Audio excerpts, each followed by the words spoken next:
और अब बात करेंगे मेरठ से आई एक तस्वीर की जिसपे कि 3 किरदार थे। एक नंदी बैल, एक मुस्लिम युवक और कुछ हिंदूवादी नेता। मुस्लिम शख्स गिड़गिड़ा रहा, हिंदूवादी नेता उसे फटकार रहे और नंदी बैल वहां चुपचाप खड़ा है।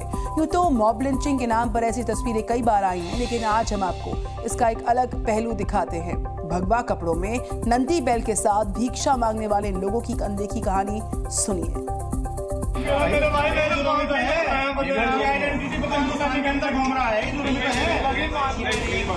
कोई अपराधी रिकॉर्ड हो तो भाई साहब मेरी गर्दन काट देना, पर मेरे छोटे छोटे बच्चे हैं, मुझे छोड़ दो। दो वक्त की रोटी के लिए दर दर भटकता ये शख्स अपने दोनों हाथ जोड़कर गिड़गिड़ा रहा। नंदी बैल के साथ गलियों में घूमते इस शख्स पर आरोप है कि ये पहचान बदलकर भिक्षा मांग रहा, हिंदू होने का छलावा कर रहा है, धर्म की आड़ में ढोंग कर रहा है। हिंदू धर्म के कथित ठेकेदार इस शख्स को घेर कर खड़े हैं और हिंदू धर्म के जीते जागते मिसाल नंदी इस पूरे प्रकरण को मूक दर्शक बने देख रहे हैं। अब पूरा मामला क्या है ये समझ। मेरठ में हिंदू संगठन के कुछ नेताओं ने नंदी बैल के साथ गली में घूमते एक शख्स को पकड़ा। तलाशी लेने पर शख्स की जेब से 2 आधार कार्ड मिले। एक आधार कार्ड पर नाम था नौशाद, दूसरे पर लिखा था भूरा। उसका पर्स है, उसके अंदर ये हिंदू महिला का फोटो मिला है। उसके अलावा ये नींद की गोलियां जो है ये मिली है इनके पास से। और ऐसे लोग यहाँ रैकी करते हैं, ये लोग रैकी करते हैं, यहाँ हिंदू मोहल्ले में आके चंदा इकट्ठा करते हैं इस नंदी को लेके। और इसके साथ साथ यहाँ जितनी भी घटनाएं होती हैं ऐसे लोगों द्वारा होती है। ये तो आज जागरूकता है समाज में, तो ये लोगों ने रोक के पूछताछ कर ली। हिंदू नेताओं का आरोप है कि यह शख्स अपनी पहचान छिपा रहा था और हिंदू नाम की आड़ में भीख मांग रहा था। लेकिन सवाल उठता है कि क्या यह कोई अपराध है, कोई जुर्म है, कोई नियम है कि क्या भीख मांगने के लिए भी पहचान बताना जरूरी होगा? हाँ, इस शख्स के पास 2 आधार कार्ड कहां से आए, इसकी जांच जरूर होनी चाहिए।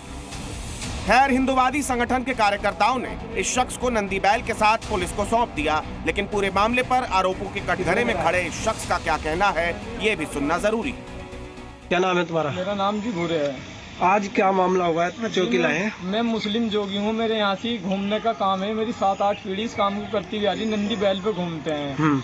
मेरे पिताजी बीमार चल रहे हैं, जब वे नहीं जाते तो मैं कभी कभी इस नाते को लेके चला जाता हूँ। बस मेरा इतना गुनाह है कि मांगने का काम करता हूँ। कोई अपराधी रिकॉर्ड हो तो भाई साहब मेरी गर्दन काट देना, पर मेरे छोटे छोटे बच्चे हैं, मुझे छोड़ दो। सुना, अगर अभी भी आपके मन में सवाल है कि आखिर ये शख्स कौन है और नंदी बैल के साथ घूमकर क्यों भीख मांग रहा है, तो वक्त के पहिए को थोड़ा पीछे धकेलना होगा।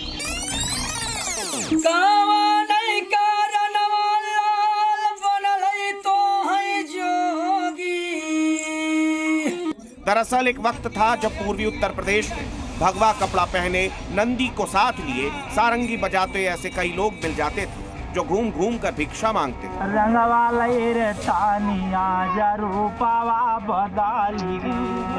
हाथ में सारंगी लिए गांव-गांव गोपीचंद्र और राजा भृतहरि के गोरखनाथ के प्रभाव में सन्यासी हो जाने की लोक कथा को गीत बनाकर गाते थे। गांव वाले इन्हें भेंट में अनाज और नकदी देते और बदले में उनसे बड़े चाव से गोरखनाथ की महिमा के वर्णन वाले गीत सुनते थे।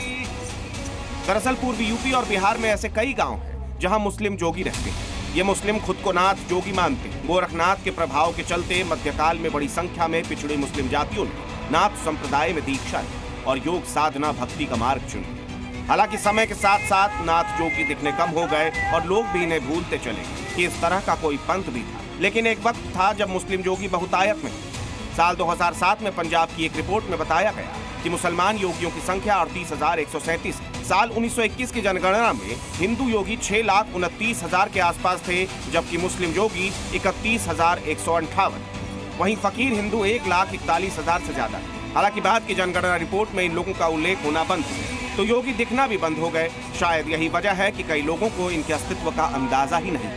और जब इक्का दुक्का ऐसे जोगी मोहल्लों में घूमते दिख जाते हैं तो इनकी पहचान पर सवालिया निशान लग जाता है। ब्यूरो रिपोर्ट, जी न्यूज़।